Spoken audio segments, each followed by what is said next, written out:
Today I am going to be building a new linked dipole, and then I'm going to be tuning it and getting it ready for the field. Coming up.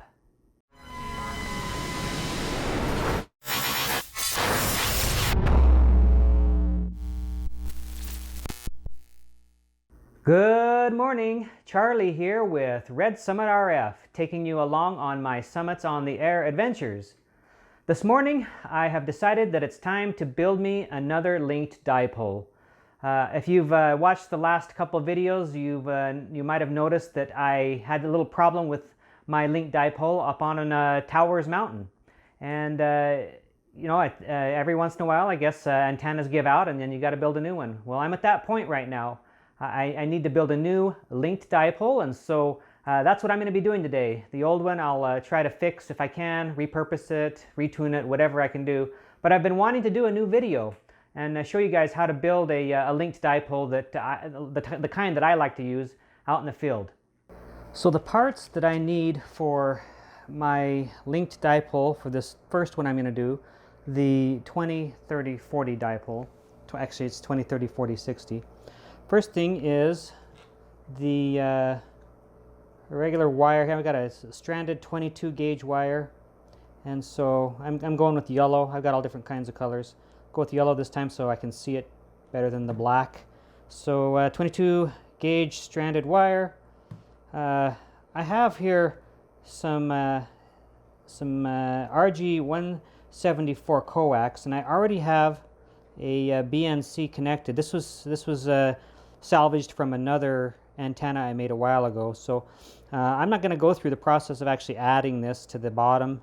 There are plenty of videos out there on how to add a BNC to the end of a coax, so you'll go with that.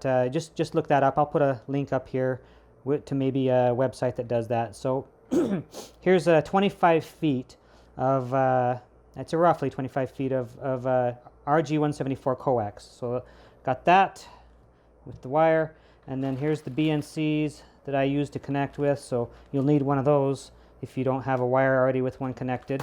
And here's these spade connectors I mentioned, or I think I mentioned them anyway. Most people, a lot of people anyway, use, well, let me just say this, there are all kinds of methods people use in order to connect or make the link on the linked dipoles. I have in the past used these quite often. Anyway, a little bit bulkier than what I wanted, so I'm going to set these aside and not use them on this project. And instead, I ordered these what they're called is knife disconnect links. And they're from an aircraft company. I learned about them from K6HPX, who's a pilot, and he uses them quite a bit. But they're quite small compared to the spade connectors. Let me grab one real quick. So you can see the difference here between the spade connector and the what's it called again, the knife disconnect link. For these, there's not a male-female. They just connect directly to each other. I think I can get this to work, but sometimes you got to kind of bend them a little bit. Let's see. So I might not be able to get these to work without getting the screwdriver out. There we go. So that's what they look like. They just kind of handshake each other, and so pretty cool. Then you just kind of bend them to separate them. Now the thing about these is I can actually also, if I'm in a hurry or just don't want to mess with them, you can really just connect, like this, and it's not even a handshake, but it's still connected. So it doesn't really matter when the tension is being held by this cutting board, which is next on the items that I'm going to use. I need to create some little things that hold those spaces together where the links go. So I've found that the most effective and cheapest thing to do is to come here to Walmart and come here to the cutting board section. And what I found is there's different sizes that you can use. I've used the bigger sizes, but for this it's kind of a lightweight antenna, so the thickness of this is about right.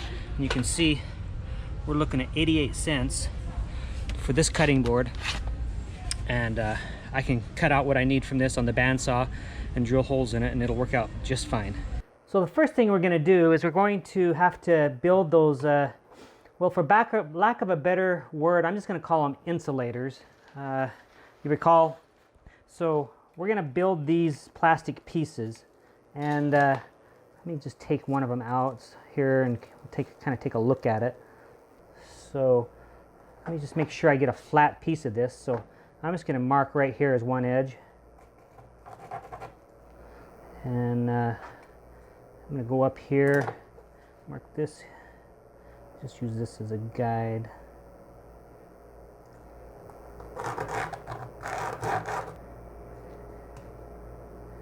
That'll be right there. All right, so this is all just kind of, you know, play as you go, try to figure it out type of stuff. So we may have cut it too short here, but that's what we're going to start with. We're going to start with you know, this will have a 3/4 inches on either side, and the wire will, there'll probably be two holes right about here for it.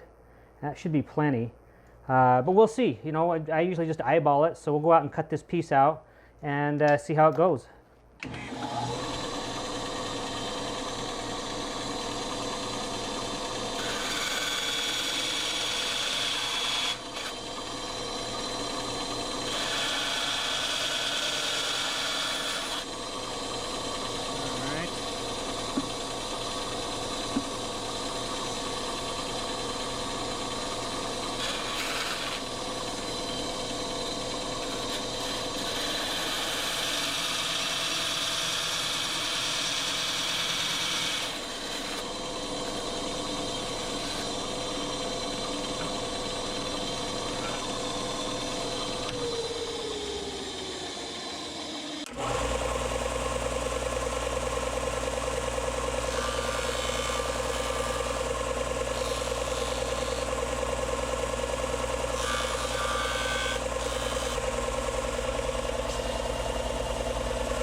Now I'm going to need to thread this wire through, so we want to make sure that the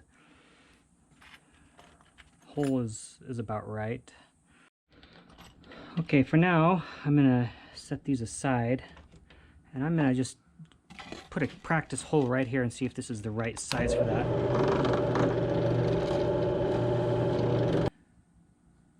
Actually, I think maybe.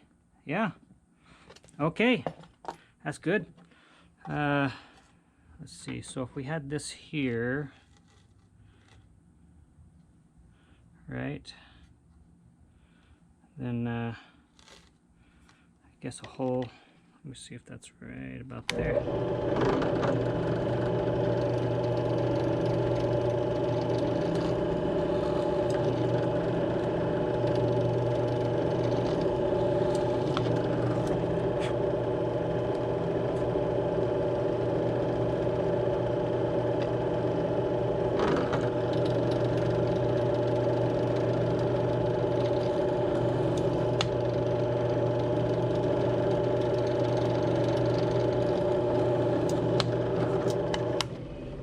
So it's not even, but I'm just eyeballing it anyway, but I could thread this through, it looks like, up here,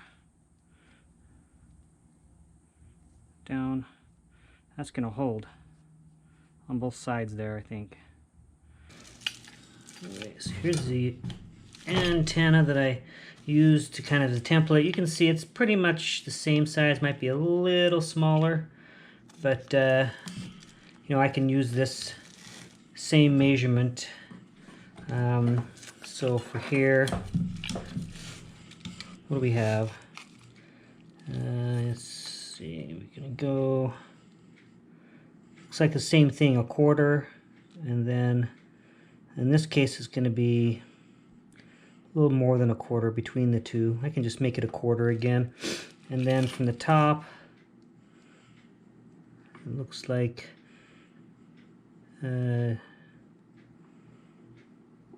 maybe a little less than a ½ inch, and then that's going to be a ½ inch between those two, and from the bottom is about a ½ inch. So I mean, you can just eyeball it, you don't have to be exact, but I'm just going to leave this right here, kind of look at it. All right.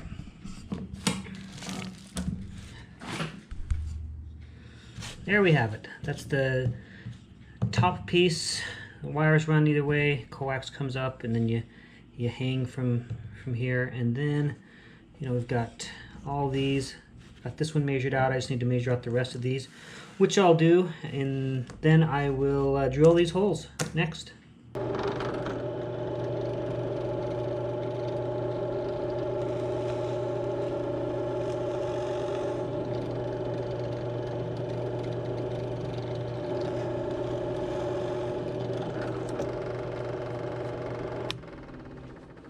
Yeah, I think that's going to work.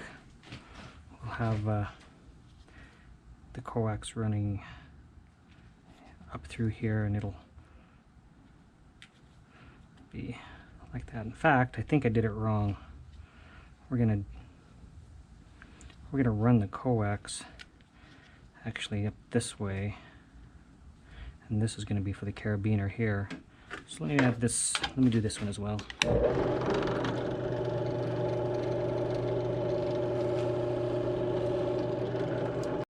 Okay, one more thing I need to go over, and that is that this, first of all, this is how I'm going to assemble it. This top hole, I'm going to make it bigger, and the carabiner is going to hang here. This coax is going to go up through the bottom, and then it'll come out this middle hole right here. I'll have it spliced so the core, the inner core will go to one leg, and the sheath or shield will go to the other leg, and it'll go through these holes here. The thing I always forget until this time, I guess I finally remembered, is this hole here has to be about twice the size that it is right now. And that's because when I solder the two legs to it, and I use the heat shrink, then it makes it pretty bulky, and it won't be able to get it through. I always forget to do that part. So until I already have it soldered, and then it's too late. So this time I'm going to do it right, and I'm going to make this hole the width of 2 of these cables.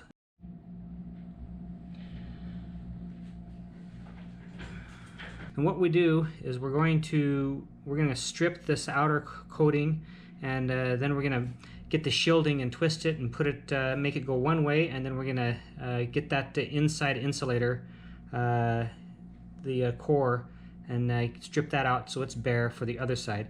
After that, we'll connect the 2 legs of the antenna. So let me do this first.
Okay, so there you have it.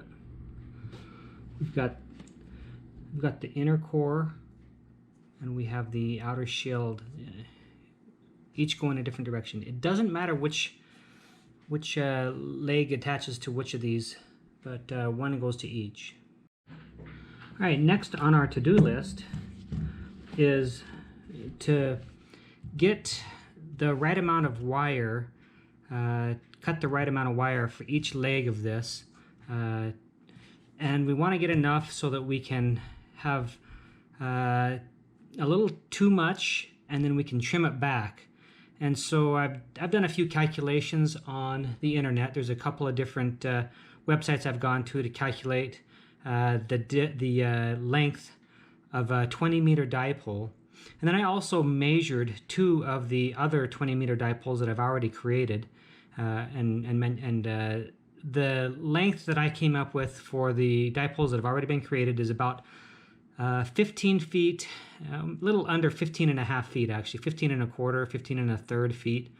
And then as you can see from the web calculators, around also around 15 and a half or 16, somewhere in that area, is how long the wire needs to be resonant according to the calculations. Well, so it may be a little bit different for us, but I know then that I can maybe pull 17 feet. Okay, I cut 2 17-foot lengths of wire. Both of them are exactly the same length, 17 feet, and then I just wrapped all this. This just kind of taped it together for now so it isn't all in the way. But we'll have to just use the ends here of the wires. So we'll need to strip each of them. So let's see if I can do that.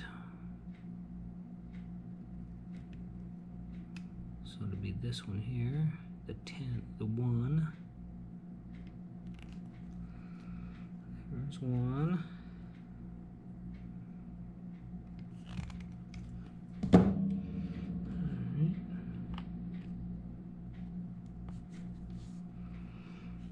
And I'll twist this so it doesn't fray. What I'm going to do next is I'm just going to tin all of these wire ends so they're easier to work with. So the 2 legs, I'll tin them, and then I'll tin the center conductor and the outer shield of the coax. After that, then we'll put all that together in here with some heat shrink, and we'll get it assembled.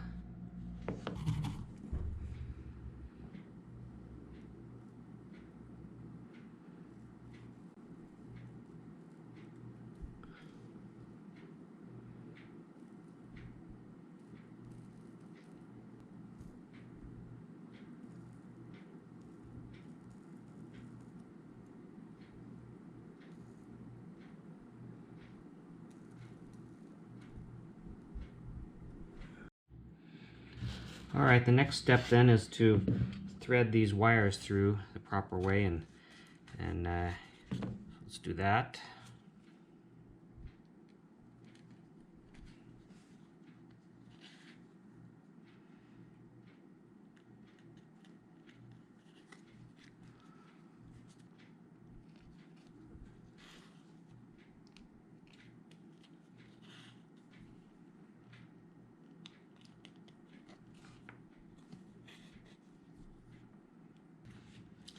Alright, so here we have it.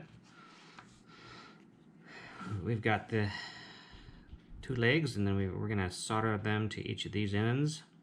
We need now to get some heat shrink. Okay, so you'll notice I have heat shrink here, here, and here on the 3 cables. So now it's a matter of connecting.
And the last step here is going to be to slide this back through down.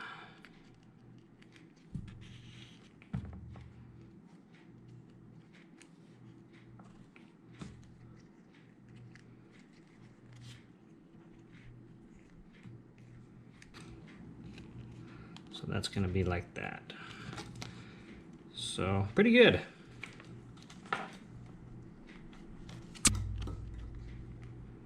And earlier I just drilled another hole the same size above the one that was here, so it's kind of like an oval shape now. Here's the carabiner that I'm going to use. It's kind of a smaller one than I normally do, but this is kind of a smaller antenna, so that goes in there. So we're good with this piece. This is done. Now we're ready to go and tune the first leg, which is the 20-meter leg. I'll need the straps, the snaps that I use to tie down the legs, and that's this right here. I put these snap on each one of each end, and I snap to these end pieces. And we'll need extra paracord to extend the length of these. And we need the feed line and antenna that we constructed so far. So this piece here. We'll need the pre-cut 30-meter section that's 7 feet long. That's here. And we'll need the pre-cut 40-meter section of wire, which is, you know, a little over 10 feet long. And we'll need the connectors, these strange named things right here that I got from the aircraft company. We'll need the insulators that I constructed. We need 2 on each side to separate the 3 different bands, and then the ends right here. I already went ahead and added this zip tie to the end to make sure that we can snap into it. And then we need some wire cutters that also have a crimper on the end. So I just have these, and the tip there has a crimper. So we're ready to go outside here now. I have this first leg of the antenna that I need to tune, and I have set up here already. I just used the ladder, and this is kind of how I deploy in the field anyway. I use these ties, and I tie to something, and then use this fishing pole. And then I have out this way, I don't know if you can see it, I have a chair just sitting here. It's I measured it, it's 32 feet away, right here in this nook, 32 feet to the ladder. And then on the other side is another chair. So that'll be what I use to tie down the legs and make sure that I have the right length as I go. You'll see what I'm talking about here in a minute. So first thing I need to do then is I need to take and undo all this and get it deployed and get these 2 ends on.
It's probably going to measure right around 13.5 megahertz right now, but we'll tune the dial and see. We'll watch these and make sure we get 50 ohms, as close to 50 ohms as possible, and SWR pretty low.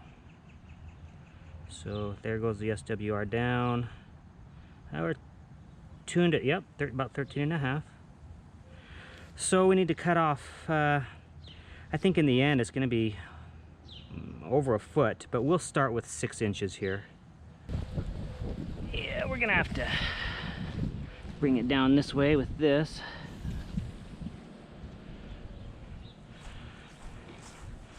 First, and then we'll unclip it.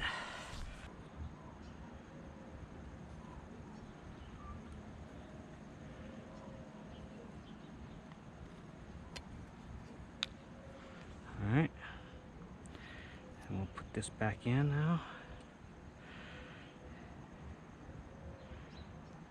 And we really don't need to measure too much but I like to kind of know exactly how much I'm taking off, so I use the ruler. But you could just eyeball it and then just use this that you've cut off and do the same measurement on the other side. So I'm gonna set these down here for a sec so that I can reach this and bring this back up and then retension this. And it won't go all the way, it's because I've cut off some of this, so it'll be right there. Now we'll go ahead and do this other side. Let me grab my cutters.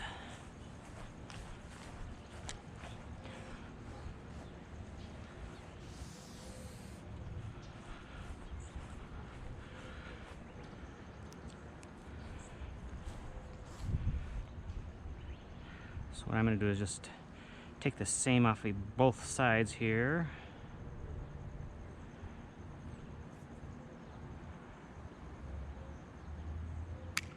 Good. All right, now if we move up, ooh, we're almost there. We are there. Hey, we almost overcut it. Or it won't. Looks like that's going to be in the sideband range, but that's all right. If we go down here into the CW portion, we're still close to 50 ohms, and just it's 1 to 1.2, right around in there. It's pretty close. When we add this extender on, maybe it'll work. So hey, we're already done. First cut on that one. Next thing is we're going to put some of these connectors on. So we need to unsnap this. We need to take that out and put this one in.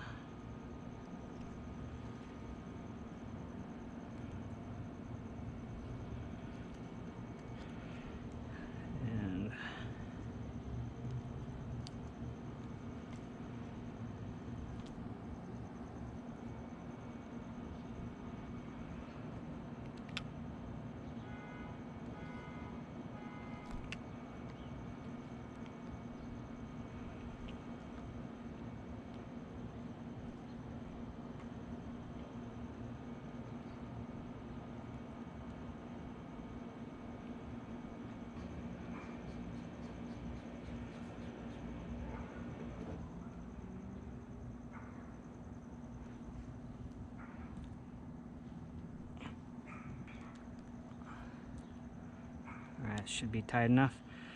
Like I said, I'll solder these as well, just for good measure. Based on my experience last couple weeks over on Towers Mountain having these come off. Now we got to find the right wire, and I don't know which wire is which. I believe this is the wire right here, the shorter. So we'll go with this.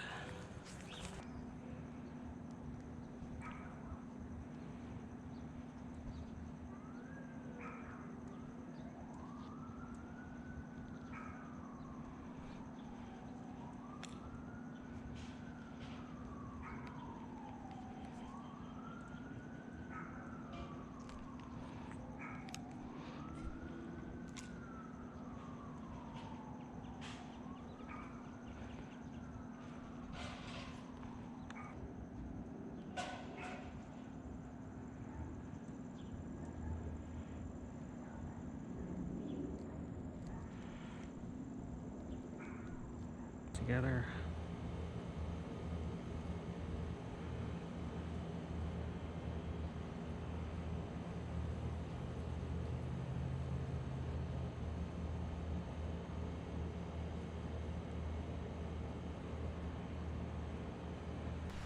Yeah.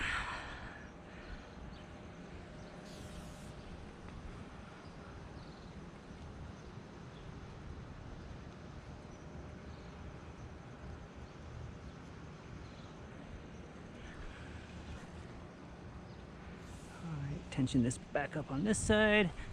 We'll need some tension on the other side, possibly. Looks pretty good, maybe a little bit.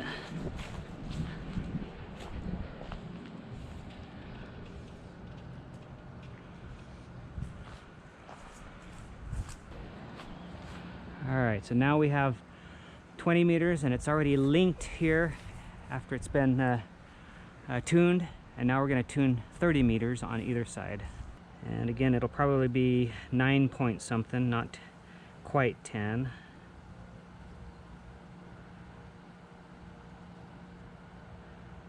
Yeah, so if we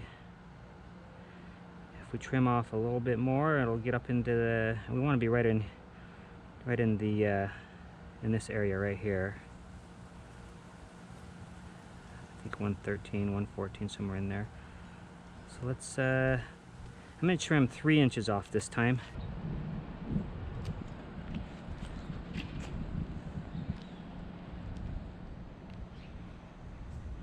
Yeah, maybe that much. Let's see what happens with that.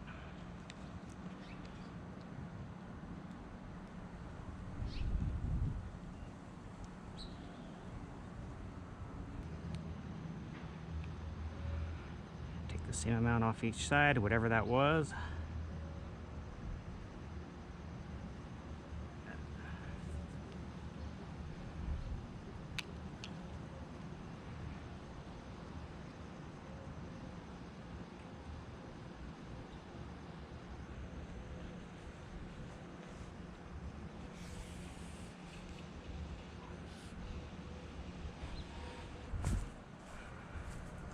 Looking good.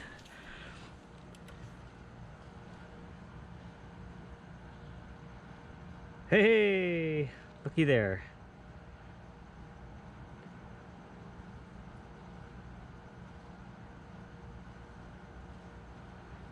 We could take, yeah, that is close as you can get there. All right, let's do this one more time for this wire here.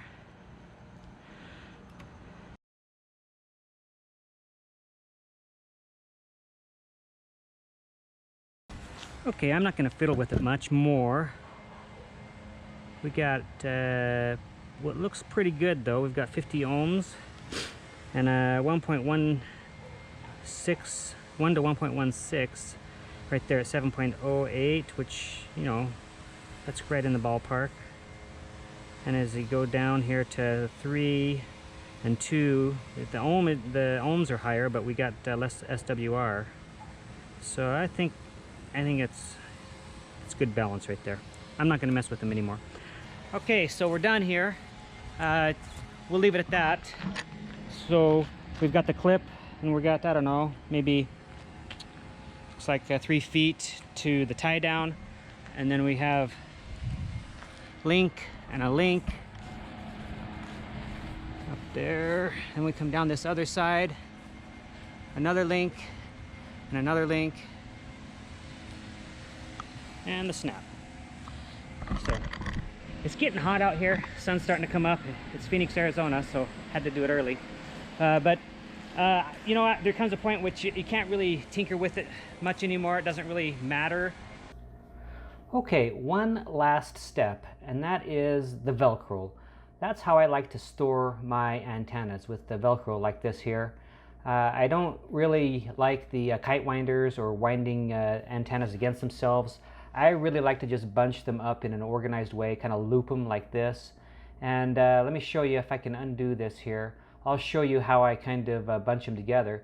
The reason I like bunching them together is when I deploy them, they don't tangle as much. So if I, let me see here, let me get this, pull this apart. So yeah, so what I do is I'm winding it up, I'm done with the antenna, so I loop here and I keep looping like this. And when I'm done, I Velcro it. So let's see, loop, loop, and loop. Then when I'm wanting to deploy for the next time, all I do is undo it and then just throw it. I just toss it and it's good to go. We're in the house and back at the workbench, and we've done it. We've completed our linked dipole. In this case, we have the 20, 30, 40 meter dipole, and we've got it all done. You've been watching this video, so I hope that you have gleaned an understanding of how you too can build a linked dipole for any bands that you want. The concepts are all the same. You just take your coax, whatever size you want, and you take the shield of the coax and connect it to one leg, and the core goes to another leg. Make sure it's insulated somehow. Cut each of those legs to the proper length for the frequency that you're looking for, and you're done. Then you just add more pieces of wire for the other bands until you've got it out to whatever frequency or whatever band you want to finish on.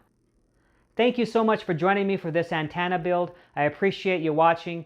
Don't forget, you can catch more videos like this one right here, and you can subscribe to my channel right up here. Until next time, 73.